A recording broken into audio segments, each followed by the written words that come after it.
부인이, 정말로 지혜로운 부인은 요리를 한 번씩 하라는 거예요. 그래서 낙지볶음도 하고, 요새 그 텔레비에 보면 이렇게 홍어 이렇게 삭힌 것도 많이 홈쇼핑으로 보내주잖아요. 딱 해갖고 사막 딱 해갖고 와인 하나 딱 준비하고 이브닝 드레스도 좀 쫙 입고, 이런 이벤트가 있어야지 60년을 같이 살지. 무슨 재미로 60년을 살아요. 이건 뭐 김치찌개 한번 해줬단 말이야, 부인이 저녁에. 김치찌개 해줬는데 다음날 아침에 출근할 때 보니까 그거 졸여갖고 이제 또 내놨단 말이야. 저녁에 퇴근해갖고 왔는데 그걸 볶아갖고 또 내놨어. 정말 기가 막히죠. 내가 전국에 다니면서 강의를 이렇게 했는데 내 아버지 입 빠진 건 모르고 참 창피하더라고요. 그래서 마침 내가 이제 치과 의사 하나를 세례를 줬어요. 그래서 불렀어요. 내가 너 세례를 줬는데 내가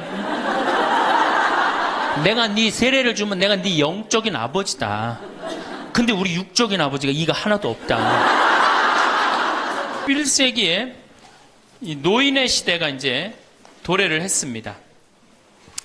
불란서는 120년 만에 고령화 사회로 진입을 합니다. 근데 우리나라는 26년 만에 진입을 해버려요. 무슨 얘기냐? 지금 50, 60, 70대 되신 분들 이제 안 죽고 그대로 가는 거예요. 네. 그냥 불란서는 120년 동안 고령화 사회가 되면서 조금 죽었다가 보충되고 죽었다 보충되면서 조금씩 늘어났는데 우리는 그대로 이제 안 죽으면서 그대로 다 같이 가는 거예요. 이게 큰일이죠. 그럼 왜 안 죽느냐? 칫솔하고 페니실린 때문에 안 죽는다고 그래요. 칫솔. 이 칫솔이 나오기 전에는 이들이 다 상하니까 먹지 못하니까 빨리 죽잖아요. 근데 지금은 칫솔이 있어갖고 보통 60, 65살까지 가고 그 다음엔 또 이제 해 느니까. 그러니까 안 죽는 거예요. 영양 잘 공급되겠다. 페니실린이 있어갖고 뭐 병 들면 금방 고치겠다. 안 죽는 거예요. 얼마나 안 죽느냐? 지금부터 제가 하는 얘기를 잘 들으시기 바랍니다. 제가 경기도 광주 능평성당에 본당 신부로 있을 때 87살 먹은 루시아 할머니가 있었어요. 근데 이 할머니가 6.25 때 남으로 넘어왔어요. 근데 6.25 때 남편이 세상을 떠났어요. 그리고 아들 둘을 서울대 고대 상경대학을 졸업을 시켰어요.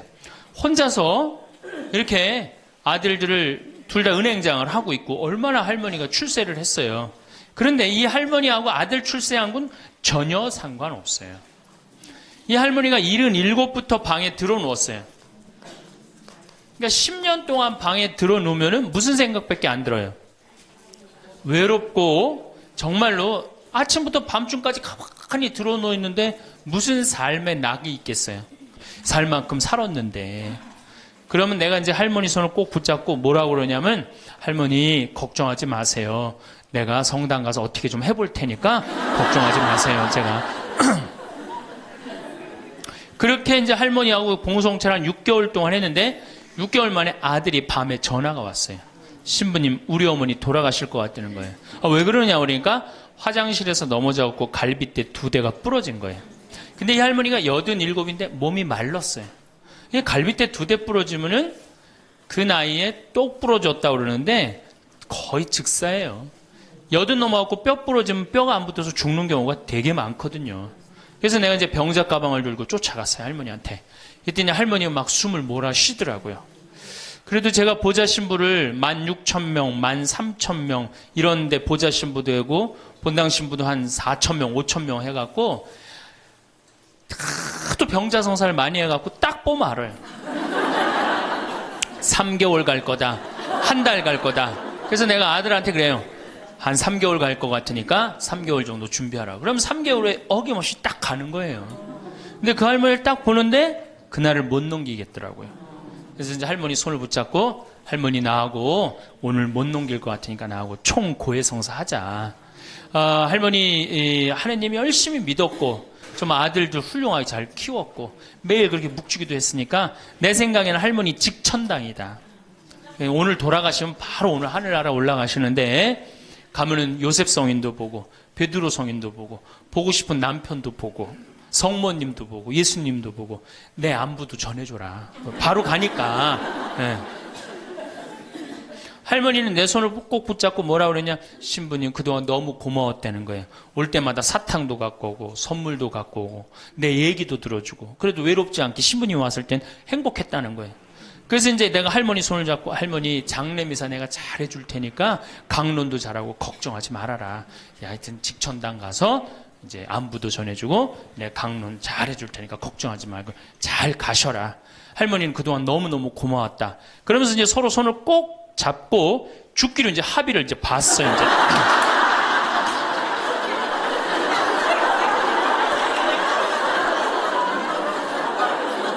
그래갖고 이제 본당에 와갖고 연령회장한테 연락을 했어요.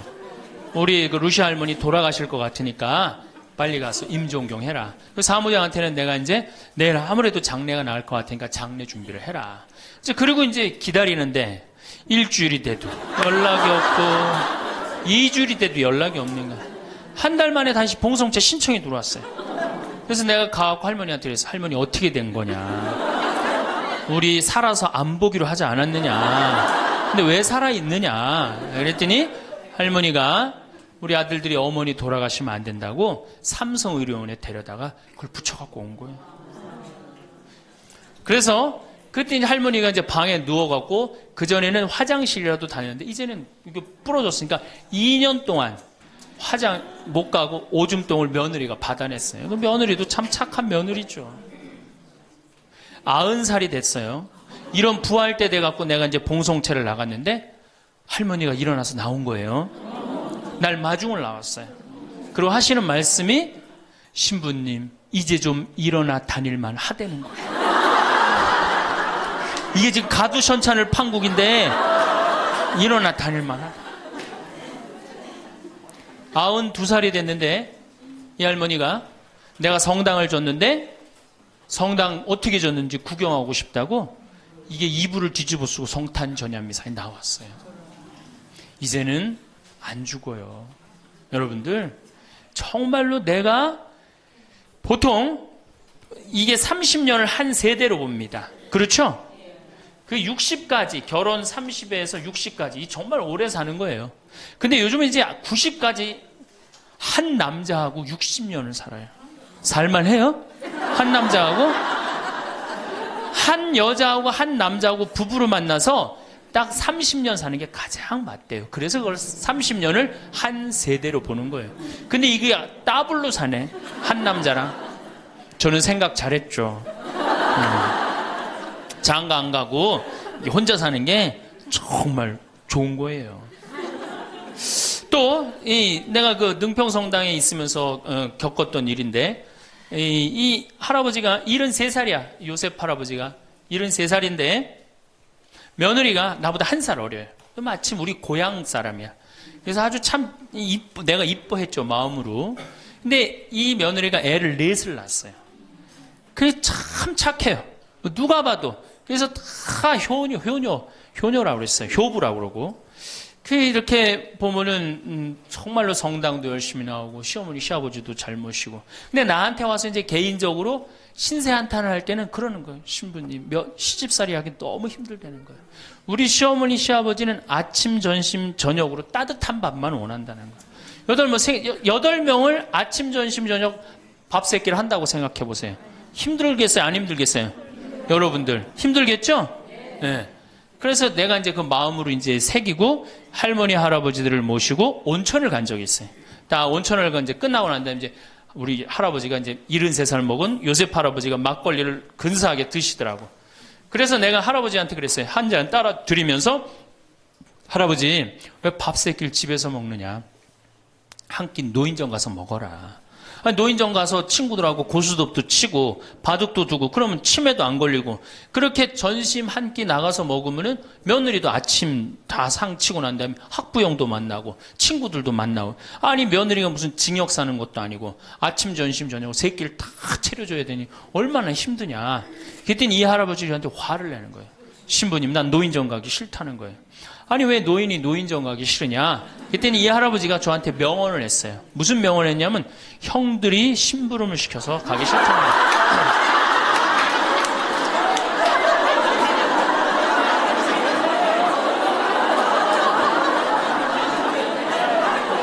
아니 무슨 73세 형들이 심부름을 시키냐 그랬더니 신부님 모르는 소리 하지 마세요. 자기가 딱 나타나면은 술 받아와라, 라면 끓여라 그런다는 거예요. 그래서 노인정 가기 싫다는 거예요. 제가 그때 너무 충격을 받아갖고 벌써 5년 전 얘기예요. 수원에 있는 아버지한테 가서 물어봤어요. 아버지 노인정 가세요. 그때 아버님이 73이셨어요. 아버님 노인정 가세요 안 가세요 그랬더니 안 간다고 화를 내시더라고. 아니 왜 노인정, 집에는 우리 어머니 아버지만 살고 자식들은 한 1km 반경에 떨어져서 살거든요. 왜 안 가시냐고 그랬더니 우리 아버님 하시는 말씀이 형들이 청소시켜서 가기 싫다.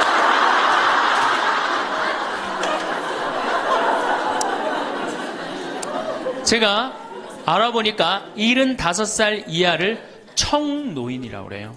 청년 노인이라는 거예요. 청년 노인. 이제 안 죽어요.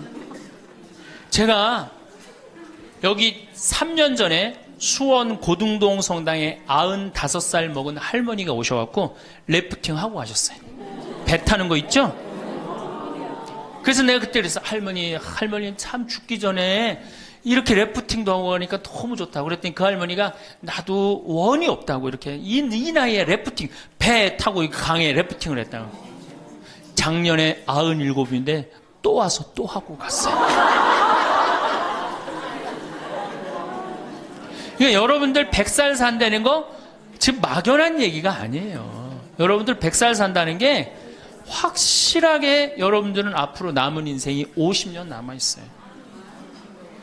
이렇게 오래 살 줄 모르고 지금부터 이제 중요한 얘기예요. 지금부터 잘 들어요. 지금부터 이렇게 오래 살 줄 모르고 있는 돈 없는 돈 자식한테 다 물려줬어. 얼마를 물려주느냐 이게 이제 큰일이에요. 자식 대학 하나 졸업시키는데 2억 5천 들어갑니다. 둘 졸업시키면 5억이에요. 부부가 은퇴해서 죽을 때까지 우리가 지금 필요한 현금이 5억이에요. 자식 둘 대학만 안 보내면 뭐예요? 딱 노후대책연금 딱 확보하는 거예요. 그런데 우리가 지금 자식들 정말로 보낼 애들을 대학에 보내느냐. 지금 여러분들 20대 실업자가 100만 명이 넘어요. 걔네들 다 대학 나온 애들이에요. 독일은요, 얘가 똑똑하고 안 똑똑하고 중학교 때 갈라버려요. 그래서 대학 나오는 사람 별로 없어요. 그리고 중학교 때 머리 나쁜 놈은 어떻게 해? 기술 배워갖고 기술을 배워갖고 월급 별 차이 없어요. 근데 우리는 돌머리든 돌머리가 아니든 다 대학을 가잖아요. 그러니 이름으로 대학은 나왔고 기름칠하는 일을 하기 싫고 취직을 안 하는 거죠. 이걸 한량이라고 그럽니다. 한량. 그러니까 공장에는 일할 사람이 없고 실업자는 흘러넘치고 그래서 공장에 일할 사람을 채우기 위해서 캄보디아, 베트남에서 사람들이 오고 이게 우리나라가 망조로 가는 길 아닙니까? 여러분들 대학 공부할 애들이 사실은 몇 명이나 돼요. 그러니까 내가 깡통이야. 깡통인지 안 깡통인지 여기 지금 젊은 엄마들 꽤 왔는데 딱 보면 알아요 몰라요? 알죠?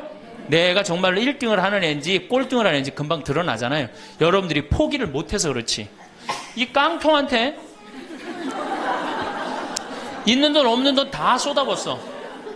그래갖고 이 깡통이 천재가 되면 모르는데 겨우 원서만 넣으면 되는 대학을 나왔단 말이야. 그래갖고 취직을 못해. 그래갖고 놀고 있어. 근데 중요한 건 내 주머니가 이 깡통한테 쏟아 넣느냐고 내 주머니가 뭐가 됐어? 깡통이 됐어. 이 집 뭐 하는 집안이에요? 깡통 차는 집안 되는 거예요. 생각 잘 하셔야 됩니다. 태양은 두 번 아름다워요. 뜰 때 아름답고 질 때 아름다워요. 근데 태양은 제가 뜨는 태양을 아주 구름 한 점 없는 뜨는 태양을 보면 뜰 땐 후딱 떠버려요. 이상하게. 근데 질 때 보면은 참 하염없이 쳐요. 우리 인생하고 똑같아요. 우리도 태어날 때 귀한 대접을 받고 죽을 때 귀한 대접을 받아야 돼. 근데 태어날 때는 후딱 뜨는데 이게 죽을 땐 60부터 죽지도 않으면서 하염없이 진단 말이에요. 그러니 여러분들 이렇게 돈도 안 모아놓고 죽지도 않고 이 문제 심각하지 않아요? 이제 나이를 먹으면 세 가지가 이제 고통이 옵니다. 첫 번째, 몸이 아파요. 그렇죠? 60년, 70년 썼으면은 눈도 안 보이고 귀도 안 들리고 허리도 아프고 그렇죠? 네, 아픈 데 많아요. 그러니까 자꾸 짜증을 부립니다. 짜증을 자꾸 부리고 신경질을 자꾸 부려요. 그러니까 할머니들이 나이를 먹으면 먹을수록 도사가 돼야 되는데 나이를 먹으면 먹을수록 점점 애가 돼가는 거예요. 그러니까 손자 손녀들이 맨날 할머니 보고 우리 할머니 맨날 신경질 부린다고. 생각해보세요. 머리 하얗지, 얼굴 쭈글쭈글해지, 이빨은 빠져갖고 여기도 쭈글쭈글해지.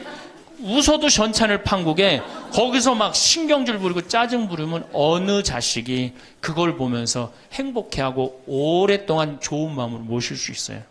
그래서 저는 90살 넘은 장례미사, 90살 먹은 할머니 장례미사를 본당 신부가 해줬는데 며느리가 70이다. 그러면은 본당 신부는 장례미사 하자마자 바로 교황청에 연락해갖고 이 70 먹은 며느리, 90살까지 모시고 산 이 며느리 바로 교황청에 연락해서 시성식 해줘야 돼. 이 며느리. 본당 신부 꼭 할 일이에요. 기적심사 필요 없어요. 90살까지 모시고 산 것만 해도 뭐예요? 기적이에요, 기적. 안 버리고. 제가 어저께 식사하면서 잠깐 그런 얘기 들었는데 필리핀에 자식이 집 팔고 들어오면은 모시겠다고 그랬는데 버린 자식이 있었다며요. 그리고 또 뭐 캐나다에 며칠 전에 또 어디에서 나왔다고 그러더라고. 자식이 그렇게. 여러분들 그게요 남 얘기 아니에요. 여기 노인대학 많이 온다고 그러죠. 제가 노인대학은 1박 2일을 합니다. 그럼 제가 이런 강의를 끝나면 절 찾아오는 할머니들이 참 많아요. 신부님 내 얘기입니다. 그러면서 쫙 얘기하면 어떤 자식까지 있느냐면 생활 그 보조금 나오는 것까지 뺏어가는 자식들이 있어요. 여러분들 얘기야 무슨 아이고 여러분들 지금 자식 걱정할 때가 아니에요. 자, 몸이 아프면은 이제 이가 이제 문제가 생겨요. 그렇죠? 치과에를 갑니다. 치과에를 갔더니 의사 선생님이 하시는 말씀이 할머니 틀니로 하려면 300만 원, 걸으려면 500만 원, 임플란트로 하려면 3천만 원입니다. 이 돈 있어요, 없어요? 없습니다. 그러니까 추석 전에 아들한테 전화를 합니다. 한 달 전에 얘야 내가 요새 이가 아파갖고 소화도 안 되고 골도 아프고 잠도 안 온다. 그럼 아들놈이 딱 알아들어야 돼요. 우리 어머니 이가 없어서 나한테 이해해달라나 보다. 이렇게 알아들어야 되는데 지금 40대, 50대, 30대 된 자식들 중에 자기 어머니, 늙은 노모, 노부, 어금니 몇 개 빠진 거 아는 사람 얼마나 있어요? 없어요. 열어보지 않는 한 얼마나 알아요? 여러분들 지금 우리 엄마, 아버지 어금니 정확하게 몇 개 빠진 거 아는 분들 몇 분이나 계세요? 없어요. 얼마 전에 한 분이 손들고 나는 안다고 그러더라고. 어떻게 하냐고 그러니까 몽창 빠져갖고 하나도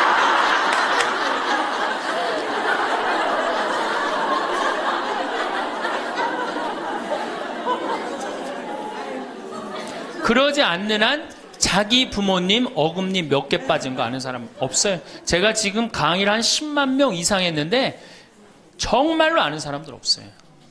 그러니까 이 아들놈이 한다는 소리가 어머니 소금으로 양치하세요. 헬 이빨이 있어야지 소금으로 해든지 말든지 했지. 이 속으로 끓는 거죠. 2주 전에 또 전화를 합니다. 얘야 내가 요새 이가 더 아파갖고 소화도 안 되고 잠도 안 오고 골도 더 아프다. 어머니 왜 이렇게 내 말을 안 듣느냐고 소금으로 해래니까. 그리고 이제 아들이 추석날 와갖고 용돈을 주고 왔는데 딱 10만 원을 주고 갔다. 그러면은 이때부터 미치는 거예요. 이때부터 속이 끓기 시작하는 거예요. 젊었을 때는 자식 키우는 재미로 보는 재미로 그렇게 했는데 지금은 이제 내 몸 하나도 이제 건사하기 힘들고 죽지도 않으니까 막 속이 막 미치는 거예요. 어디 가서 얘기하고 싶은데 창피해요, 안 창피해요? 창피합니다. 그러니까 이제 누굴 찾아오냐면 이제 본당 신부를 찾아옵니다. 저를 이제 찾아오는 거죠. 신부님, 내 말 좀 한번 들어보세요. 할머니들이 이제 내 말을 들어보라고 그러면은 이제 몸 아픈 거, 아들이 이해 안 해준 거 이런 것만 하면 내가 다 알아듣는데 우리 할머니들은 내 말 좀 들어보라고 그러면은 꼭 어디서부터 시작하냐면 대동아 전쟁부터 이제 시작해요.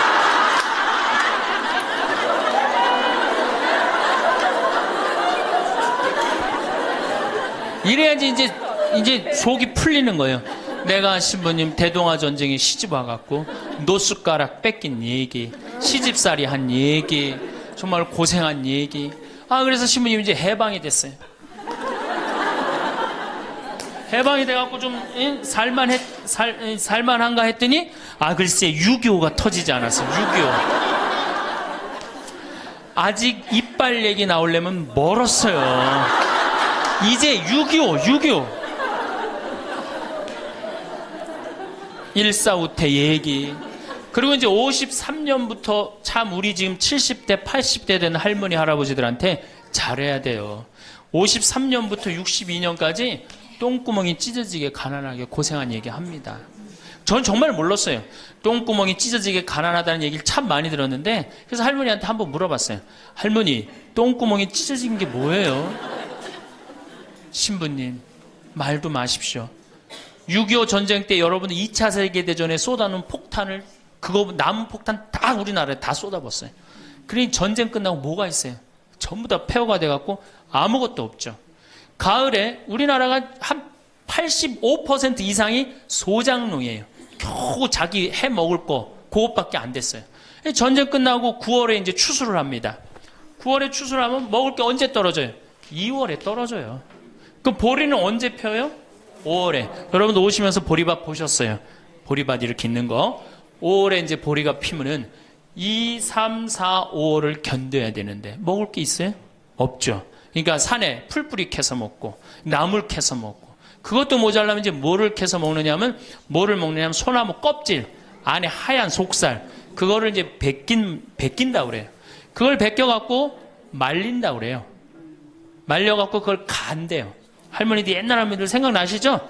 그걸 갈아갖고 국에 넣어서 먹으면은 국이 빨간데 국을 먹으면 배가 부르대. 또 거기다 밥을 해서 먹어도 배가 그렇게 부르대. 옛날엔 배가 고파 죽겠는데 배 부르면 최고 아니에요. 배는 이제 먹었는데 이제 배는 부르는데, 문제는 이게 섬유질이 엄청나게 강한 거예요.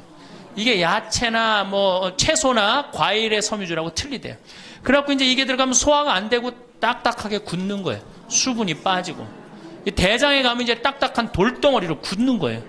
그 딱딱한 돌덩어리로 굳은 걸 빼내려고 그러니 똥구멍이 찢어지는 거예요. 신부님, 똥구멍이 찢어지게 가난하게 고생한 얘기. 그리고 이제 내가 자식들을 이제 내 자식만은 고생을 시키지 않으려고 정말 내가 먹고 싶은 거, 쓰고 싶은 거, 다니고 싶은 거 안 하고 논 팔고 소 팔고 정말로 고생해서 내 자식을 키워놨는데, 내가 늙어서 이해해달라고 그러는데, 아니 이 10만 원을 갖다 줬습니다. 신부님 억울해서 못 살겠다, 분해서 못 살겠다, 그 얘기를 해요. 이 얘기가 사실 남 얘기가 아니에요. 제 얘기예요, 제 얘기. 제가 아버님 70살 때 종합검진을 해드렸어요. 종합검진을 이렇게 해드렸는데 깜짝 놀랐어요. 결과를 보고 어금니가 하나도 없으신 거예요. 어금니가 하나도 없어. 그래갖고 아버지, 제가 맨날 이렇게 갈비집에 가서 갈비 사드릴 때 뭘로 드셨느냐고 그랬더니 아들 신부가 사주는 거라 앞니로 그냥 대충 씹어갖고 삼켰다는 거예요. 정말 기가 막히죠. 내가 전국에 다니면서 강의를 이렇게 했는데 내 아버지 입 빠진 건 모르고 참 창피하더라고요. 그래서 마침 내가 이제 치과 의사 하나를 세례를 줬어요. 그래서 불렀어요. 내가 너 세례를 줬는데 내가 네 세례를 주면 내가 네 영적인 아버지다. 근데 우리 육적인 아버지가 이가 하나도 없다.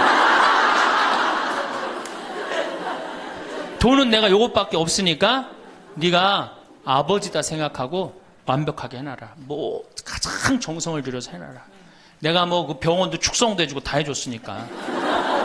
그래갖고 정말 아버지 하듯이, 아버지라고 그래라 그냥. 그래, 아버지 하듯이 거의 1년 동안 매주일 공사를 한 거죠. 그래갖고 완벽하게 해드렸어요.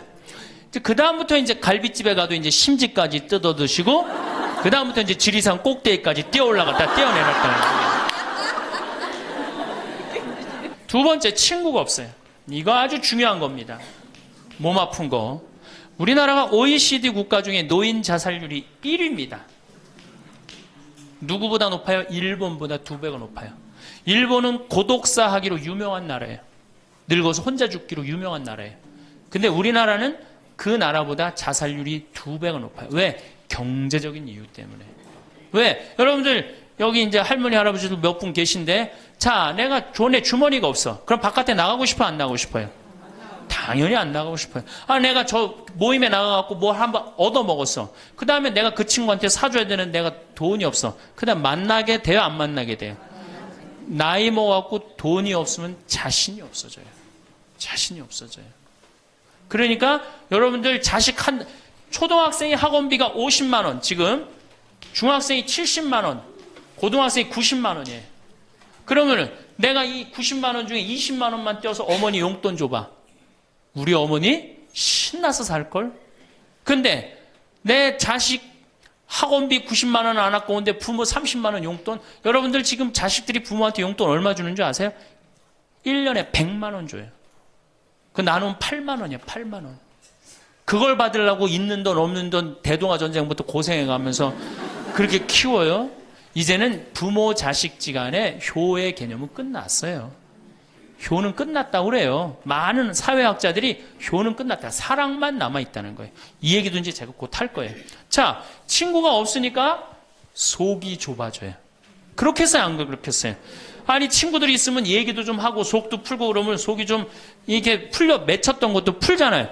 집안에서 이제 친구가 없으니까 가만히 방 안에서 이제 뒷방 벽에 이제 어느 학자가 우리나라 노인을 뭐라 그래? 쥐처럼 깜깜한 방에서 웅크리고 앉아있다고 그래요. 우리 할머니들이 내가 봉송체 가면 하고 있는 일이 깜깜한 방에서 진짜 웅크리고 앉아있어요. 쥐처럼. 그러니까 할 일이 뭐가 있어? 벽에다가 인생 복귀하는 거죠. 대동아 전쟁 생각하고 한숨 한 번 쉬고 6.25 생각하고 한숨 한 번 쉬고 이빨 안 해준 거 생각하고 한숨 한 번 쉬고 여름에 냉면을 먹고 싶어. 그러면은 큰아들이 사줄래나 둘째 아들이 사줄래나 막내 아들이 사줄래나 기다리는데 한 놈도 안 사줘. 그러면 언제 그걸 갖고 있다가 터트려요? 추석 때 터트립니다. 내가 옆집 할망구는 그 자식들이 와서 갈비도 사주고 냉면도 사줬다는데 나는 자식이 6, 7인데 나한테 냉면 사주는 자식 하나도 없다고. 냉면이 얼마나 해요? 5,000원, 10,000원이면 하죠? 그럼 자기 돈으로 사 먹으면 되는데 우리 할머니, 할아버지들은 자기가 자기를 위해서 돈 쓰는 걸 할 줄 알아요? 몰라요? 몰라요. 정말 이거 큰 문제예요. 냉면 먹고 싶으면은 상해 가서 사 먹으면 될 거 아니야. 그런데 그걸 기다리고 앉아있어. 그러니까 한을 쌓는 거지. 5,000원을 가지고. 큰아들이 사줄래나 둘째 아들은 사 먹으면 되는 걸. 그럼 행복한데. 그래갖고 이제 냉면 못 얻어먹은 거 아들이 이제 퇴근해갖고 들어옵니다. 아들이 퇴근해갖고 들어오면요. 참 문제는 뭐냐면은 아들이 들어오면은 어떻게 하면 돼? 내가 여러분들 나이 먹어갖고 싸움을 안 걸면요. 자식들이 말을 안 해줍니다. 그러니까 아들하고 싸움을 거는 거예요. 너 이빨 10년 전에 안 해줘갖고 나 이거 쪼글쪼글 해갖고 이제 아무것도 못한다고 그러더라. 아들이 듣다 어머니 그만하세요. 한 번만 하면 100번째예요. 그럼 이게 안 먹히나 보다 그래서 방에 들어왔고 또 이제 벽에다 복귀한 것 중에 그래 냉면 못 얻어먹은 거 들고 쫓아나가. 옆집 할망구 냉면도 얻어먹었다는 난 냉면도 못 얻어먹었다. 그럼 아들이 한마디 합니다. 어머니 그러려면 나가 죽어라. 몸 아프죠? 친구 없죠? 뭐만 남으냐면 자존심만 남습니다. 근데 그 자존심에 나가 죽어라? 그럼 미치는 거예요. 어디 가서 자식이 나가 죽으라 그러는데 얘기할 때가 있어요, 없어요? 여러분들 나가 죽으라 그러는 거 아들이 50%, 며느리가 16%, 딸이 14%, 그 다음에 늙은 부부가 서로 나가 죽으라고 20%. 나가 죽으라는 말 듣는 비율이 그렇대요. 그냥 어디 가서 얘기하긴 창피하고 또 이제 본당 신불 또 찾아옵니다, 이제. 그래서 저한테 얘기를 해요. 신부님 내 말 좀 들어보라고. 이제 할머니가 이제 또 내 말 좀 들어보라고 그러면 이제 또 대동아 전쟁부터 이제 시작을 합니다. 해방, 6.25, 똥구멍이 찢어지게 가는. 내가 이렇게 키웠는데 나부로 나가 죽으라고 그런다고. 이제 늙었으니까 필요 없다고 나부로 나가 죽으라고 그런다고. 여러분들 그런 소리 이제 듣습니다. 왜 죽지도 않고 이렇게 오래 사느냐고 분명히 자식들한테 그런 소리 들어요. 100살까지 산다고 생각해봐요. 그것도 자식한테 얹혀서 100살 산다고 생각해보세요. 이제는 자식하고 늙어서 같이 산다는 생각은 꿈도 꾸면 안 돼요. 늙어서 이제 나 어떻게 살아야 돼? 나 혼자 자식한테 폐 안 끼치고 오래 사는 게 누구하고 좋은 관계 유지하는 거야? 자식하고 좋은 관계 유지하는 거예요. 어쨌든 나가 죽으라 그러니까 이제 미치는 거죠. 그래갖고 이제 다 듣고 이제 할머니가 나한테 그래, 신부님 나 꽃동네 좀 바래다 줄라. 난 자존심 상해서 저 집에서 도저히 못 살겠다. 그럼 내가 할머니한테 그래, 할머니 꽃동네 아무나 가는 게 아니에요. 안 돼요. 그저 새벽에 그 꽃동네 앞에 내려다만 주면 그 다음부터 내가 다 알아서 할 테니까 신부님은 꽃동네 앞에까지만 바래다 달. 내가 이제 다 듣다가 할머니한테 그래요. 할머니 그 자식 키웠을 때 속상한 적 있었어요, 없었어요? 속상한 적 많았죠. 7살, 10살 미운 오리 새끼 그때 말 안 들을 때 할머니 그 아들한테 속상하면 뭐라고 그러셨어요? 그렇지, 나가 죽어라 그랬죠. 네. 할머니 그냥 나가 죽으라고만 그랬어요? 아니요, 나가 되져라. 그러면 7살, 10살 먹은 자식이 자존심이 안 상했겠느냐? 자존심이 상했지만 그 아이는 참고 살았다. 너무 엄마가 천하의 엄마가 나가 죽으라 했지만 나갈 때가 있어야지 걔가 나갈 거 아니야. 자존심이 상했지만 참고 살았다. 이제 누구 차례다? 할머니가 참고 살 차례다. 아들도 나가 죽으라 그랬을 때 참고 살았다면 이제는 할머니가 나가 죽으라 할 때 참고 살 차례다. 지금 나가면 누가 할머니를 걷어줄 거냐? 오로지 부모라는 이유 하나로 한 집에 살아주는 것만 해도 고맙게 생각하고 할머니가 할머니의 노년을, 할머니의 남은 생애를 준비하지 못한 할머니 잘못이다. 누구 탓할 거 아무것도 없다. 그럼 무슨 생각을 하는지 가서 참고 살아요. 참고 살아야지 어떻게 할 거야. 이제 안 죽으면서 진짜 문제가 발생합니다. 여기 뒤에 계신 분들 잘 들으세요. 우리나라는 안사람, 바깥사람 제도가 있어요. 그렇죠? 그래갖고 안사람은 안에서 애 놓다 죽었어요. 그렇죠? 애 키우다. 우리나라 지금도 변함없습니다. 안사람은 안에서 애 키우냐고 정신이 없어. 남편 신경 안 씁니다. 바깥사람 바깥에서 돈 벌다 죽었어요. 옛날에는 부부 갈등이 없었어요. 왜? 만날 일이 있어야지. 안사람 안에서 애 놓다 죽고 바깥사람 바깥에 돈 벌다 죽었으니까 만나야지 갈등이 생길 거 아니야. 서양은 20대만 나왔고 안 맞으면 30대 바꾸고, 30대만 나왔고 안 맞으면 40대 바꾸고, 40대만 나왔고 안 맞으면 50대 바꾼 부부가 애인같이 살아요. 근데 우리는 한 번도 맞춰본 적이 없어. 위해준 적도 없고. 제가 재작년에 그 스톡홀름을 여행을 갔었는데 비행기 시간이 오래 좀 하루를 거의 기다렸어야 돼요. 그래서 이제 저녁 비행기를 타려고 저녁 한 5시쯤에 라운지에서 이제 음식을 시켜서 먹고 있는데 내 앞에 60쯤 된 초로의 할아버지하고 초로의 할머니가 서로 끌어안고 뽀뽀를 하는데요. 이 남자가 이마야 눈에다 뽀뽀 한번 하고 I love you 하니 하고 입에다 뽀뽀하고 I love you 하니 하고 목에다 뽀뽀 1시간 이렇게 쪽쪽 빨아요. 걔네들은 그렇게 살고 그렇게 살아야만이 살아요. 근데 우리는 안사람은 안에서 애 키우다 죽고 바깥 사람은 바깥에서 돈 벌다 죽으니까 서로 사랑을 할 시간이 없어. 근데 상관없었어. 왜? 평균 연령 38세, 46세 때는 아무 문제 없었어요. 그렇죠? 죽으면 끝이니까. 근데 이제 안 죽으면서 문제가 발생을 해요. 직장에서 너는 이제 그만 사회에서 쓸모가 없으니까 집으로 가라. 그래갖고 이 바깥 사람을 고홈 집으로 보낸단 말이야. 그래갖고 이제 안방에 이제 이 바깥 사람이 딱 앉아 있는 거예요. 그래갖고 안방에서 안사람이 되는 거예요. 집안에 안사람이 둘이 되는 거예요. 이게 아내가 뭐예요? 태양이라는 뜻이거든요. 집안의 태양을 아내라고 그러잖아요. 이 집안의 태양이 둘이니 이게 사이가 좋아요. 그리고 우리 남자들이 여자한테 하니 I love you 뽀뽀 쫙쫙 해대면서 그렇게 해요. 여러분들 사랑한다는 얘기 들어요, 안 들어요? 이게 우리의 큰 문제예요. 사랑한다는 말도 안 듣고. 이 우리나라 남자들은 부인을 위한 이벤트를 할 줄 몰라요. 그러니까 이게 어떻게 있느냐면 가을 젖은 낙엽 땅바닥에 붙어 있듯이 쫙 부인한테 붙어 있으면서 밥 새끼 따박따박 그냥 받아 먹고 끝난단 말이야. 설거지를 하기라나 뭘 하기라나. 그러니 미치는 거죠. 그러니까 할머니들이 저한테 진짜 할머니들이 그런 얘기 많이 해요. 정말 30년 40년 동안 밥 해대는 거 지겹다고. 지겹죠. 설거지를 해기래나 뭐 사랑한다고 말을 해기래나 뽀뽀를 해주기래나 그냥 소리나 뻑뻑 지르고 심부름이나 시키고. 근데 이 할아버지가, 어떤 할아버지가 갑자기 심장마비로 죽었어요.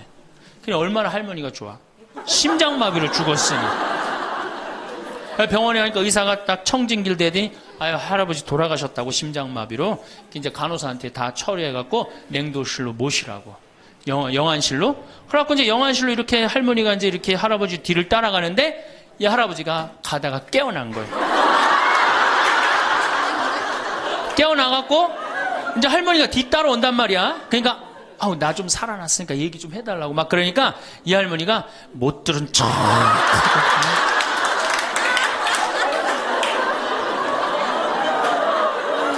할아버지가 조금 있으면 완전히 이제 냉동고로 들어가게 생겼단 말이야. 말은 안 나오고 더 애절하게 나 좀 살아났으니까 얘기 좀 해달라고. 그러니까 이 할머니 하시는 말씀이 할아버지 다리를 치면서 이 양반아, 의사가 죽었대는데 왜 이렇게 말이 많으냐고.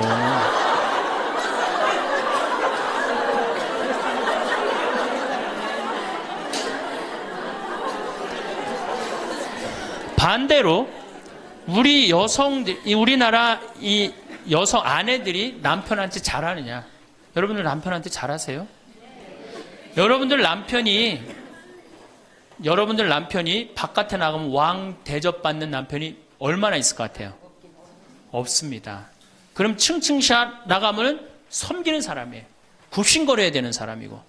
근데 아침에 출근할 때 정말로 내 남편이 전쟁하러 나가는데 정말로 왕 대접하고 내보낸 부인이 얼마나 돼요? 이러지 않으면 다행이지. 머리 막 부시시 해갖고 막 사자 머리를 해갖고 머리 끝에는 밥풀 하나 딱 이렇게 붙여놓고 여보 다녀와. 퇴근을 했는데 아직도 그 부시시한 머리를 가지고 테레비를 보고 앉아있다. 어느 남자가 집에 들어오고 싶겠어요. 여기 평창에 대유라는 룸사롱이 오픈했어, 작년에. 서울 아가씨 항시 30명 대기 이렇게. 그러면 여러분들 남편이 어디 가면은 왕대접 받아요. 그러니까 여러분들이 남편을 룸사롱으로 내모느냐 집안으로 끌어들이냐 누구한테 달려있는 거야? 여러분들한테 달려있어요. 그런데 그래서 일주일에 한 번 남편을 위해서 요리를 하라는 거예요. 부인이. 정말로 지혜로운 부인은 요리를 한 번씩 하라는 거예요. 그래서 낙지볶음도 하고 요새 그 텔레비에 보면 이렇게 홍어 이렇게 삭힌 것도 많이 홈쇼핑으로 보내주잖아요.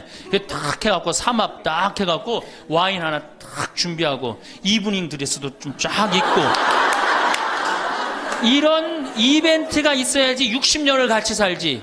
무슨 재미로 60년을 살아요. 이건 뭐 김치찌개 한번 해줬단 말이야. 부인이 저녁에 김치찌개 해줬는데 다음날 아침에 출근할 때 보니까 그거 졸여갖고 이제 또 내놨단 말이야. 저녁에 퇴근할 갖고 왔는데 그걸 볶아갖고 또 내놨어.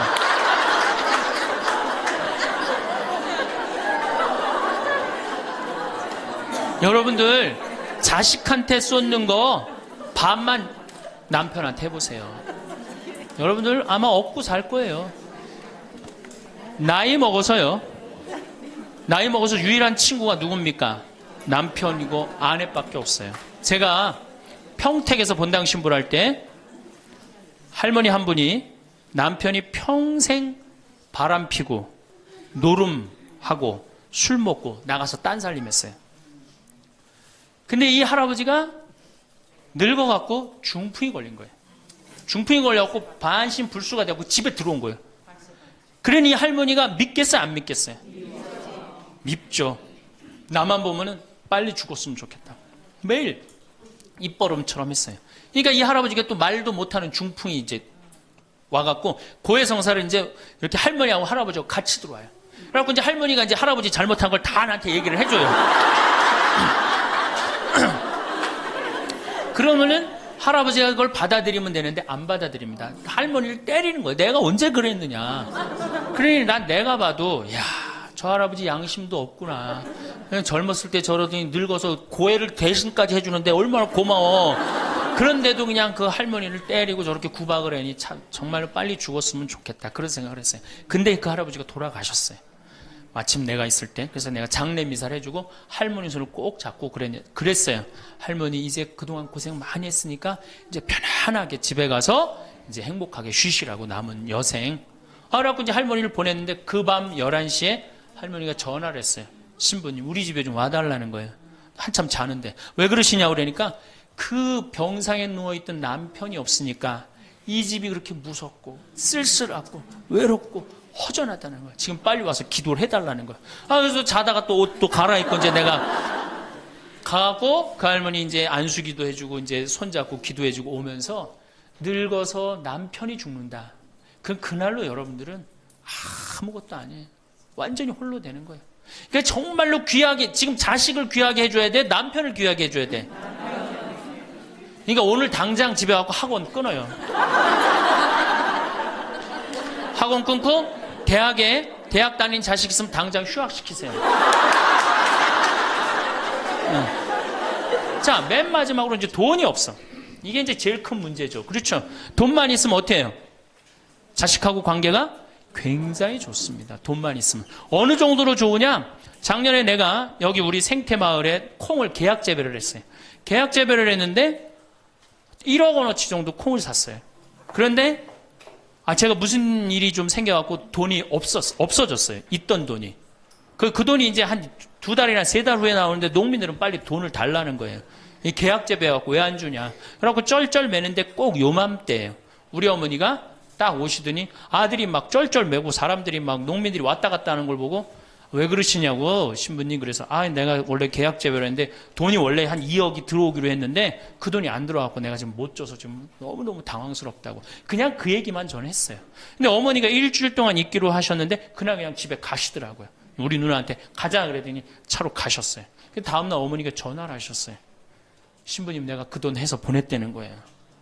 하루 만에 어머니가 그 엄청난 돈을 해서 보낸 거예요. 아들이 그냥 뭐 그런 거 고생하는 거 보기 싫은 거지. 그래갖고 그 돈을 해갖고 싹 일주일 만에 싹 정리했어요. 나는 어머니가 얼마나 고마운 줄 몰라요. 저는요 우리 어머니가요 안 죽었으면 좋겠어요.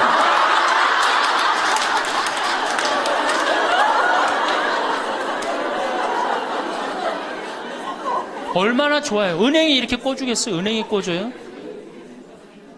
그러니까 나이를 먹어갖고 자식한테 줄 수 있는 게 있어야 돼요. 근데 한꺼번에 다 주면 안 돼. 조금씩. 그리고 그 자식이 나한테 돌려주는 게 있는 자식한테 줘야지 줬는데 안 주는 자식은 싹수가 노란 거예요. 그래서 그 자식한테는 주지 말고 내가 줬는데 나한테 준다. 그럼 그 자식한테 계속 잘해주면. 그래서 저는 어머니하고 자식 지간이 기브 앤드 테이크야. 죽을 때까지 기브 앤드 테이크를 해야지 서로 행복한 거예요. 네. 그래서 우리 자식들은 용돈 많이 드립니다. 어머니 아버지한테. 우리 어머니 아버지 이렇게 한 1년에 받는 용돈을 가만히 들어보니까 한 연봉 한 2천만 원 정도 되더라고요. 2천만 원이면 괜찮잖아요. 그럼 그 돈 당신 위해서 씁니까? 또 누구한테 써요? 자식들한테 다. 그러니까 서로 좋은 거예요. 기브 앤드 테이크. 이제 굉장히 지혜로워야 돼요. 노년을 행복하게 맞아요. 근데 돈이 없어. 그러면 이때부터는 천덕꾸러기 되는 거예요. 내가 프랑스 파리 쌍젤리제 거리를 가보니까 루이비통 꾸찌 있는 거리예요. 그렇죠? 쌍젤리제 거리 가보니까 거기서 저녁에 와인을 마시는 사람들은 할머니 할아버지밖에 없어요. 젊은 사람 꿈도 못 꿉니다. 우리나라 명동에 누구만 득실거려요? 젊은 애들이 득실거리죠? 이거 문제예요. 걔네들이 뭘 했어요? 돈을 벌었어요. 사회를 위해서 일을 했어요. 6.25를 겪었어요. 우리나라 경제 발전을 이뤘어요. 아무것도 한 거 없는 애들이 무의미하게 돈을 쓰는 거예요. 그러니까 사회가 불안정한 거예요. 이태리 로마의 라보나 광장이라고 있어요. 라보나 광장에 가보면요. 거기도 저녁에 할머니 할아버지 팔짱 다 7, 8분이 팔짱 끼고 숄 딱 거치고 와요. 그리고 와인 마셔. 젊은 애들은 꿈도 못 꿔요. 제가 오스트리아 비엔나에 비올라 공부하는 아이, 너 내가 맛있는 거 사줄게. 제일 좋은 데 가자. 그랬더니 시청 근처가 제일 식당이 좋대.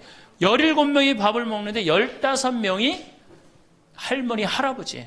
젊은 애들 어디 있냐 그랬더니 내가 밥 먹고 보여드리겠습니다. 그랬더니 밥 먹고 시청 뒤에 공원에 가니까 젊은 애들이 우유하고 빵하고 그렇게 밥을 때우더라고요. 전심을 다 그렇게 때워요. 젊은 애들 왜 여기 젊은 애들이 식당에서 밥 꿈도 못 꿉니다. 스포츠카 할머니 할아버지들이 타고 다니지 젊은 애들 못 타고 다닙니다. 근데 우리나라는 명동에 가면 할머니 할아버지 없는데 어디 가면 할머니 할아버지 볼 수 있어요?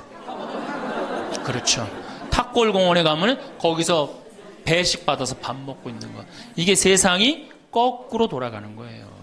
나무는 뿌리가 튼튼해야지 나무도 튼튼합니다. 그렇죠? 나무가 튼튼해야지 열매도 튼튼한 거예요. 우리 사회도 할머니, 할아버지들이 행복해야지 누가 행복할 수 있어? 내가 행복할 수 있어. 내가 행복해야지 누가 튼실해? 열매가 튼실한 열매가 나오는 거예요. 근데 지금 우리나라 사회는 뿌리가 썩어가고 있어요. 뿌리도 썩어가고 나무도 썩어가고 당연히 모두 썩어가요? 열매도 썩어가는 거예요. 지금 썩어가고 있어요. 자, 우리나라가 178개 국가 중에 행복지수가 102등이에요. 102등. 왜 102등이겠어요? 태어나면서부터 글자 공부하기 시작해. 유치원, 특목 유치원 다녀. 영어 배워, 중국어 배워, 일본어 배워. 초등학교 가서 이 학원 저 학원 시달려. 공부 못하면 완전히 나쁜 놈이야. 이 세상에서 정말 부모한테 불효자야. 중고등학교 그래서 딱 자괴감 느껴. 대학교 가고 또 취직해야 돼. 그냥 죽어라고 입사 시험 보는데 실업자가 100만 명, 20대가 넘어. 대학을 졸업해도 취직도 못해. 그리고 어떻게 해서 결혼을 했는데 부모 돈 얼마를 뺏어요. 우리나라가 결혼 자금이 1억 7천만 원 들어가요. 미국 2,700만 원이에요. 그러니까 누구 돈 다 되는 거예요? 부모가 있는 돈 없는 돈 다 해주는 거. 미국은 안 해줍니다. 일본도 안 해줍니다. 일본의 부모가 어떤 부모가 훌륭한 부모예요? 결혼식 때 10만엔 부주하는 부모 훌륭해요. 100만 원 부주하는 부모가 훌륭한. 그 더 이상 안 해줘요. 근데 우리는 있는 거 없는 거 다 해줘. 그렇죠? 있는 거 없는 거 다 해줘. 근데 자식이 죽으면 딱 좋은데 죽지도 않고 그걸 받은 은혜를 알아 몰라요. 받은 놈들은 끝까지 모릅니다. 이 열매 벌써 썩었어요. 그러니까 결혼해서도 자식 키우느냐고 고생, 집 얻느냐고 고생, 늙어서도 제대로 노년을 행복하게 즐기지 못해. 여행도 못 다니고 뒷방에 웅크리고 있어. 애들 때도 괴롭고 결혼해서도 괴롭고 늙어서도 괴로워. 그러니까 행복지수가 몇 등이야? 102등이에요. 이게 다 누가 만들어내는 거예요? 여성이 깨어나야 되는 거예요. 여성이 깨어나야지 우리 사회가, 저는 이 세상에서 대한민국처럼 살기 좋은 나라 없다고 생각해요. 누가 뭐라 해도 대한민국이 세계에서 제일 살기 좋아요. 음식점에 가면 물 공짜로 주는 나라 어디밖에 없어요? 대한민국밖에 없어요. 다 사 먹어야 돼요. 이 환경 하나만 해도 기가 막힌 거예요. 더 기가 막힌 거 뭔지 아세요? 아니, 밥 먹었는데 커피도 공짜로 줘. 이게 정말 좋은 나라예요. 근데 왜 우리가 다 불행하다고 느끼느냐? 이 질서가 무너졌기 때문이에요. 여러분들은 노년에 행복한 노년을 가져야 돼. 오늘도 황창현 신부님의 행복 특강 잘 들으셨나요? 이어서 나이 들수록 들으면 도움이 되는 지혜의 말씀을 들려드리겠습니다. 첫째, 외로움을 두려워하지 마세요. 나이가 들면 가장 걱정되는 것이 무엇인지 사람들에게 물으면 남자들은 외로움이, 여성들은 경제력이 가장 걱정된다고 합니다. 먹고 사는 걱정과 외로움에 대한 걱정은 어쩌면 당연한 것이겠지요. 그러나 남녀를 떠나서 대부분의 사람들은 혼자가 되는 것을 두려워합니다. 그래서 그 두려움에서 벗어나기 위해 가까워지지 말아야 할 사람과 가까워지기도 하고 주변 사람들에게 의존하고 집착하기도 합니다. 그러다 보면 잠깐의 외로운 감정을 피할 수는 있겠지만 오히려 더 괴로운 인간관계를 만들어내기도 합니다. 이것은 자신과 타인에게 모두 고통을 주는 것입니다. 외로움은 피하려 할수록 더 고독해지고 타인에게 휘둘리게 되며 자신을 더 나약하게 만듭니다. 나에게 찾아오는 두려움과 외로움을 스스로 극복하지 못하고 타인에게 의존해서 해결하려고 하기 때문일 것입니다. 인간관계를 좋게 유지하는 것이 인생에서 가장 힘들다고 말하는 분들이 많습니다. 사실 이것은 남녀노소를 불문하고 전 연령층에서 힘들어하는 문제입니다. 그러나 이것의 근본적인 문제는 나의 외로움일지도 모릅니다. 저는 인간의 불행은 고독할 줄 모르는 데서 비롯된다고 생각합니다. 외로움을 견디지 못하고 관계에 휘둘리는 사람은 평생 다른 사람의 기준에 끌려다닐 뿐입니다. 이렇게 외로움을 피하려고만 하는 사람은 마음속에 괴로움이 많아집니다. 그래서 작은 일에도 큰 상처를 받고 사람에게 더욱 집착하게 됩니다. 그러나 외로움을 받아들일 줄 아는 사람은 인간관계에 초연해지고 모든 일에 강한 모습을 보입니다.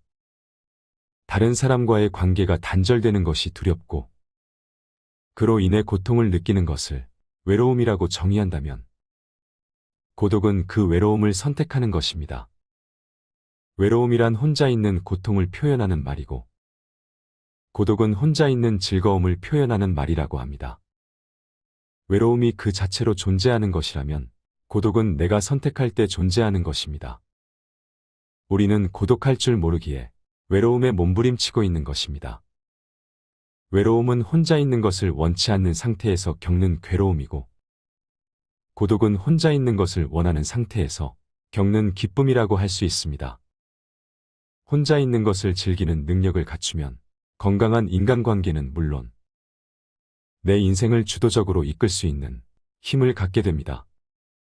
혼자 있는 능력이란 스스로 세상과 단절되는 것을 의미하는 게 아니라 혼자만의 시간을 즐길 줄 알고 자신에 대해 깊이 생각할 줄 아는 것입니다. 세상에는 영원한 것은 없다는 것을 알고 인간관계에 집착하지 않고 여유롭게 내려놓을 줄 알아야 합니다. 그것만으로도 외로움에서 상당히 자유로워집니다. 빨리 인연이 닿는 사람이 있는가 하면 굳이 내가 노력하지 않아도 자연스럽게 오래가는 사람도 있습니다. 이것은 삶의 당연한 순리이고 이치입니다. 나이가 들면서 혼자 있는 것이 두려운 이유는 늙어서 자신이 외롭고 아플 때 도와줄 사람이 없을까봐 걱정되는 이유가 클 것입니다. 혼자 지낼 줄 모르면 다른 사람의 시간과 관심을 바라게 됩니다. 먼저 찾아와 주지 않는다. 알아서 챙겨주지 않는다는 불평불만이 늘어납니다. 그러면 주변 사람들을 비롯해 자식들과도 힘들어집니다. 여기에 고집이 대단하고 성질까지 나쁘면 관계의 골이 더욱 깊어져서 결국 나의 곁에는 아무도 남지 않게 됩니다. 다른 사람에게 의존하고 나를 보살펴 주기를 기대하는 것은 결국 자신만 괴로워지는 것입니다.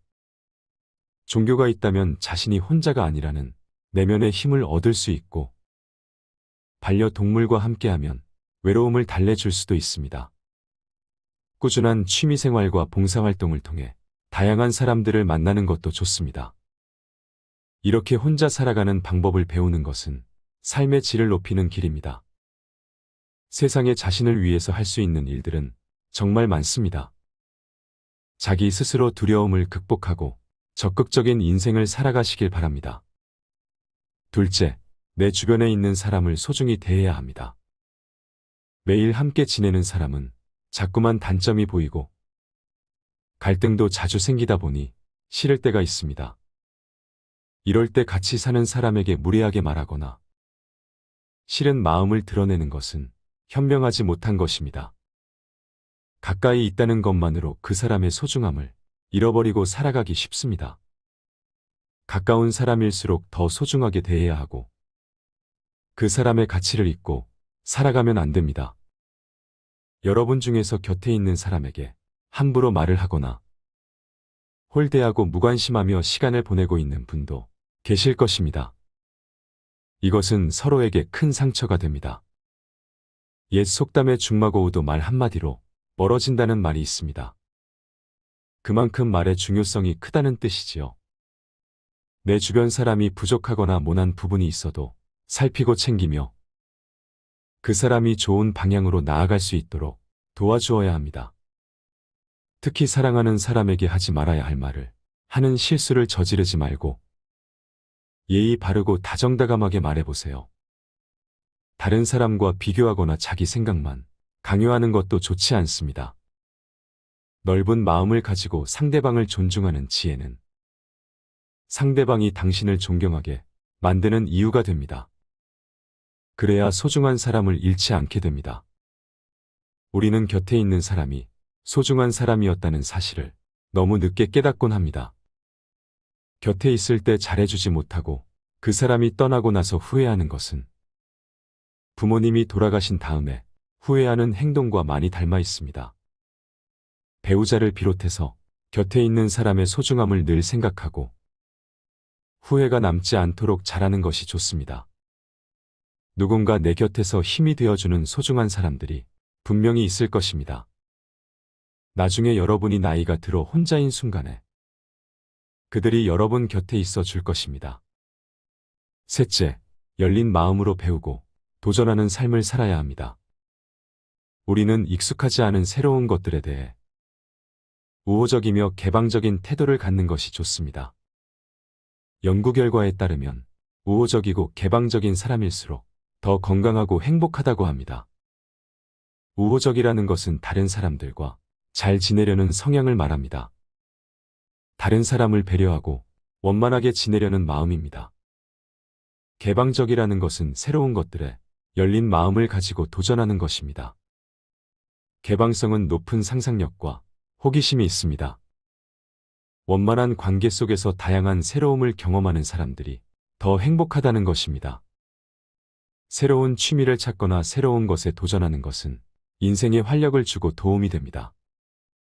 특히 호기심은 활력의 원천이며 내면의 힘을 기르는 기본적인 마음이라고 할 수 있습니다. 사람은 호기심을 잃는 순간 늙는다는 말이 있습니다. 혼자만의 시간을 잘 활용해서 자신의 부족한 점을 채워나가고 그동안 미뤄왔던 하고 싶었던 일을 하며 살아간다면 풍요롭고 행복한 삶을 누릴 수 있을 것입니다. 항상 배우는 자세를 유지하세요. 배우는 것을 멈추지 마세요. 무엇이 되었든 배움은 당신에게 큰 기쁨이 될 것입니다. 작은 목표를 달성하고 성취감을 맛보면서 삶의 에너지를 얻으세요. 새로운 것에 도전하는 것은 용기가 필요한 일이지만 자신의 한계를 넓혀가는 과정에서 커다란 성취감과 무엇과도 바꿀 수 없는 자신감을 얻을 수 있습니다. 넷째, 혼자가 될 줄 아는 사람이 좋은 인간관계를 만들 수 있습니다. 여러분이 삶을 살아가면서 가장 중요하다고 생각하는 것은 무엇인가요? 많은 사람이 인간관계가 행복한 삶의 원천이라고 생각합니다. 실제로 전 세계적으로 인간관계가 행복에 큰 영향을 미친다는 수많은 연구 결과가 나와 있습니다. 하지만 나이가 들어가면서 인간관계에 매달릴 필요는 없다고 생각합니다. 인간관계가 언제나 우리에게 긍정적인 효과를 주는 것은 아니기 때문입니다. 잘 맞지 않는 사람들과 억지로 관계를 이어나가려고 하면 오히려 불행을 초래할 수 있습니다. 인간관계 때문에 쓸데없는 에너지를 낭비하고 스트레스를 받게 되니 나의 행복을 위해서 나이가 들수록 혼자가 되는 것을 선택하는 용기가 필요합니다. 모든 사람들은 혼자가 되는 것에 두려움을 가지고 있습니다. 그리고 그러한 결핍을 채우기 위해 타인에게 의존하려고 합니다. 하지만 이런 태도는 타인에게 이용당하거나 남들에게 휘둘리기 쉬운 사람이 될 수 있습니다. 반면에 혼자서도 시간을 잘 보내는 사람은 현명하게 고독을 즐기며 시간을 잘 활용하고 자신의 부족한 부분을 스스로 채우려고 노력합니다.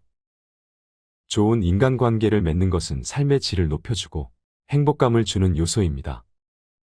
하지만 좋은 인간관계를 맺기 위해서는 자신의 가치와 존중을 잃어버리면 안 됩니다.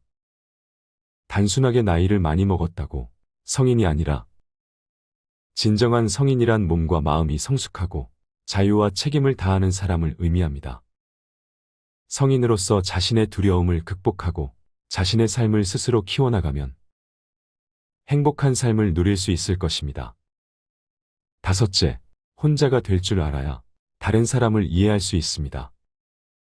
스스로를 받아들일 수 있을 때 비로소 다른 사람을 수용할 수 있다고 합니다. 자기 자신을 이해하고 알아가는 시간을 꼭 가지세요. 누군가 당신에게 솔직하게 속마음을 얘기한다는 것은 그 사람이 당신을 그만큼 신뢰하고 있다는 증거입니다. 그렇게 할 수 있는 이유는 당신이 스스로를 받아들이는 성숙한 모습을 보여주었기 때문일 것입니다. 그 내면에서 나타나는 여유로움은 다른 사람의 감정에 깊이 공감하고 이해할 수 있는 이유입니다. 나를 신뢰하고 따르는 누군가가 있다는 사실만으로 당신은 인간관계에서 안정감을 느끼게 될 것입니다. 혼자가 될 줄 알아야 편안하고 행복할 수 있는 이유입니다. 자신과의 시간을 충분히 갖고 자신과 대화하며 해답을 찾아보세요. 주위의 소중한 분들에게도 공유해 주시면 좋을 것 같습니다.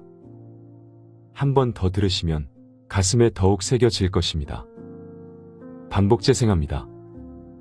1세기에 이 노인의 시대가 이제 도래를 했습니다. 불란서는 120년 만에 고령화 사회로 진입을 합니다. 근데 우리나라는 26년 만에 진입을 해버려요. 무슨 얘기냐? 지금 50, 60, 70대 되신 분들 이제 안 죽고 그대로 가는 거예요. 예. 그냥 불란서는 120년 동안 고령화 사회가 되면서 조금 죽었다가 보충되고 죽었다 보충되면서 조금씩 늘어났는데 우리는 그대로 이제 안 죽으면서 그대로 다 같이 가는 거예요. 이게 큰일이죠. 그럼 왜 안 죽느냐? 칫솔하고 페니실린 때문에 안 죽는다고 그래요. 칫솔. 이 칫솔이 나오기 전에는 이들이 다 상하니까 먹지 못하니까 빨리 죽잖아요. 근데 지금은 이 칫솔이 있어갖고 보통 60, 65살까지 가고 그 다음에 또 이제 해 느니까. 그러니까 안 죽는 거예요. 영양 잘 공급되겠다. 페니실린이 있어갖고 뭐 병 들면 금방 고치겠다. 그러니까 안 죽는 거예요. 얼마나 안 죽느냐? 지금부터 제가 하는 얘기를 잘 들으시기 바랍니다. 제가 경기도 광주 능평성당에 본당 신부로 있을 때 87살 먹은 루시아 할머니가 있었어요. 근데 이 할머니가 6.25 때 남으로 넘어왔어요. 근데 6.25 때 남편이 세상을 떠났어요. 그리고 아들 둘을 서울대 고대 상경대학을 졸업을 시켰어요. 혼자서 이렇게 아들들을 둘 다 은행장을 하고 있고 얼마나 할머니가 출세를 했어요. 그런데 이 할머니하고 아들 출세한 건 전혀 상관없어요. 이 할머니가 77부터 방에 들어누웠어요. 그러니까 10년 동안 방에 들어놓으면 무슨 생각밖에 안 들어요. 외롭고 정말로 아침부터 밤중까지 가만히 들어놓여 있는데 무슨 삶의 낙이 있겠어요. 살 만큼 살았는데. 그러면 내가 이제 할머니 손을 꼭 붙잡고 뭐라고 그러냐면 할머니 걱정하지 마세요. 내가 성당 가서 어떻게 좀 해볼 테니까 걱정하지 마세요. 제가 그렇게 이제 할머니하고 공동체를 한 6개월 동안 했는데 6개월 만에 아들이 밤에 전화가 왔어요. 신부님 우리 어머니 돌아가실 것 같다는 거예요. 왜 그러냐 그러니까 화장실에서 넘어져갖고 갈비뼈 2대가 부러진 거예요. 근데 이 할머니가 87인데 몸이 말랐어요. 갈비뼈 2대 부러지면은 그 나이에 똑 부러졌다고 그러는데 거의 즉사예요. 80 넘어갖고 뼈 부러지면 뼈가 안 붙어서 죽는 경우가 되게 많거든요. 그래서 내가 이제 병자 가방을 들고 쫓아갔어요, 할머니한테. 그랬더니 할머니가 막 숨을 몰아 쉬더라고요. 그래도 제가 보좌 신부를 16,000명, 13,000명 이런데 보좌 신부도 하고 본당 신부도 한 4,000명, 5,000명 해갖고 또 병자 성사를 많이 해갖고 딱 보면 알아요. 3개월 갈 거다. 한 달 갈 거다. 그래서 내가 아들한테 그래요. 한 3개월 갈 것 같으니까 3개월 정도 준비하라. 그럼 3개월 후에 어김없이 딱 가는 거예요. 근데 그 할머니를 딱 보는데 그날을 못 넘기겠더라고요. 그래서 이제 할머니 손을 붙잡고 할머니 나하고 오늘 못 넘길 것 같으니까 나하고 총 고해성사 하자. 할머니 하느님이 열심히 믿었고 좀 아들도 훌륭하게 잘 키웠고 매일 그렇게 묵주기도 했으니까 내 생각에는 할머니 직천당이다. 오늘 돌아가시면 바로 오늘 하늘나라 올라가시는데 가면은 요셉 성인도 보고 베드로 성인도 보고 싶은 남편도 보고 성모님도 보고 예수님도 보고 내 안부도 전해줘라. 바로 가니까. 네. 할머니는 내 손을 꼭 붙잡고 뭐라 그러냐. 신부님 그동안 너무 고마웠다는 거예요. 올 때마다 사탕도 갖고 오고 선물도 갖고 오고 내 얘기도 들어주고 그래도 외롭지 않게 신부님 왔을 땐 행복했다는 거예요. 그래서 이제 내가 할머니 손을 잡고 할머니 장례미사 내가 잘해줄 테니까 강론도 잘하고 걱정하지 말아라. 하여튼 직천당 가서 이제 안부도 전해주고 내가 강론 잘해줄 테니까 걱정하지 말고 잘 가셔라. 할머니는 그동안 너무너무 고마웠다. 그러면서 이제 서로 손을 꼭 잡고 죽기로 이제 합의를 이제 봤어요. 이제.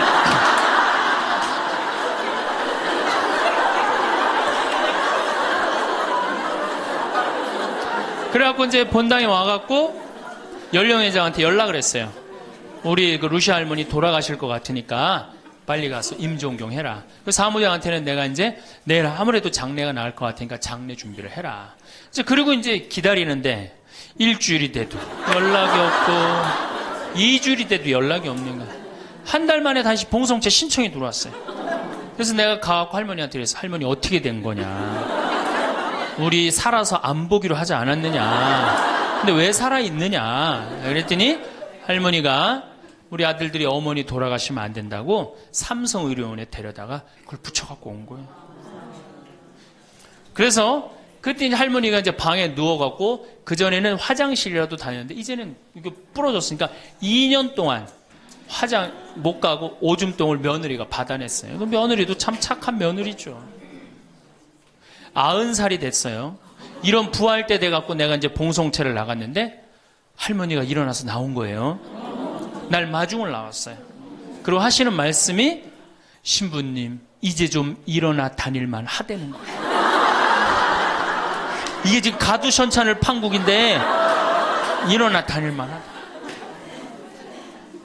92살이 됐는데 이 할머니가 내가 성당을 줬는데 성당 어떻게 줬는지 구경하고 싶다고 이게 이불을 뒤집어 쓰고 성탄 전야미사에 나왔어요. 이제는 안 죽어요. 여러분들 정말로 내가 보통 이게 30년을 한 세대로 봅니다. 그렇죠? 그 60까지 결혼 30에서 60까지 정말 오래 사는 거예요. 근데 요즘은 이제 90까지 한 남자하고 60년을 살아요. 살만해요? 한 남자하고 한 여자하고 한 남자하고 부부로 만나서 딱 30년 사는 게 가장 맞대요. 그래서 그걸 30년을 한 세대로 보는 거예요. 근데 이게 더블로 사네.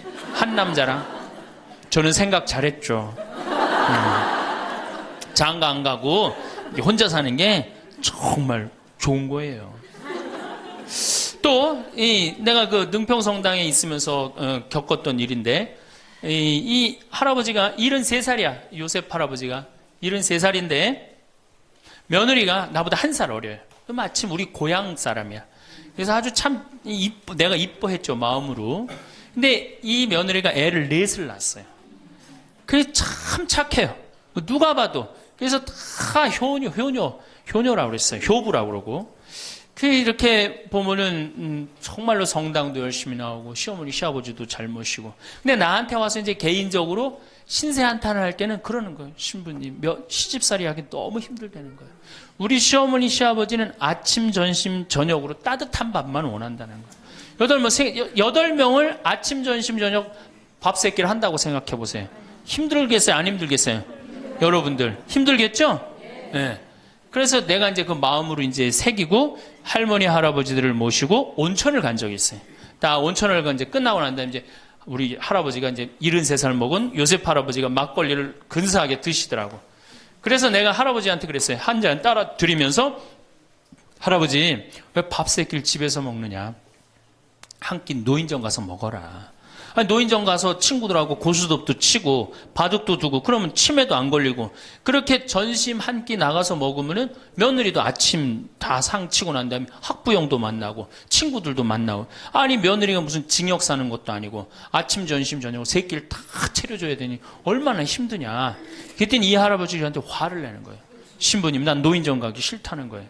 아니 왜 노인이 노인정 가기 싫으냐. 그랬더니 이 할아버지가 저한테 명언을 했어요. 무슨 명언을 했냐면 형들이 심부름을 시켜서 가기 싫다는 거예요.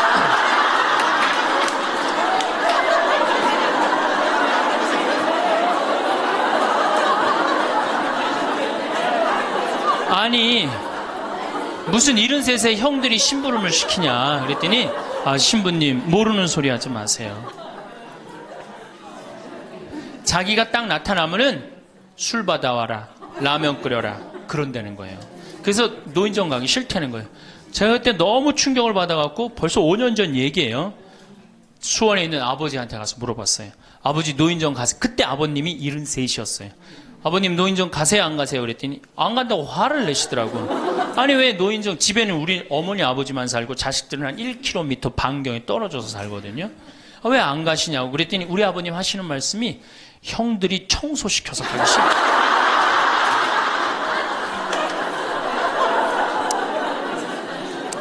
제가 알아보니까 75살 이하를 청노인이라고 그래요. 청년 노인이라고.